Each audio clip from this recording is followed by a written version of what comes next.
নমস্কার বন্ধুরা, আজকে চলে এসেছি আপনাদের সঙ্গে শেয়ার করার জন্য নতুন একটি রেসিপি। এটা হচ্ছে কাতল মাছের মাথার কালিয়া। আর এটা রান্না করার জন্য আমি প্রথমে মাথাটি সুন্দর করে ধুয়ে নিয়েছিলাম, তারপর ছোট ছোট পিস করে নিয়েছিলাম। পিসগুলোকে আমি এখানে লবণ হলুদ মাখিয়ে 10 মিনিটের জন্য রেখে দিয়েছিলাম।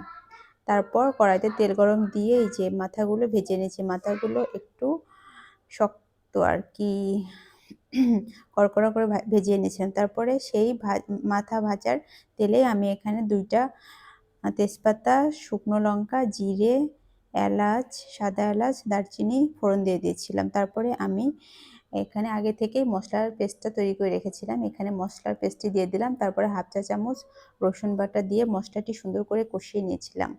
কষানোর পরে যখন মশলা থেকে তেলটা বের হয়ে আসে, ঠিক সেই সময় এই মাথাগুলো দিয়ে দিয়েছিলাম।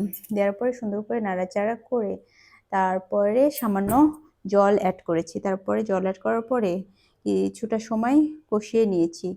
কষানোর পরে মাথাগুলো থেকে তেল বের হয়ে আসবে। তেল বের হওয়ার পরে কিছুক্ষণ পরে আবার একটু জল অ্যাড করতে হবে। জল অ্যাড করে আপনি যতটা আর কি গ্রেভি রাখতে চান ঠিক ততটাই রাখবেন, আপনার পছন্দ মতো স্বাদ অনুযায়ী রেখে এই যে শেষে নামানোর আগ দিয়ে একটু ঘি দিয়ে দেবেন আর কি।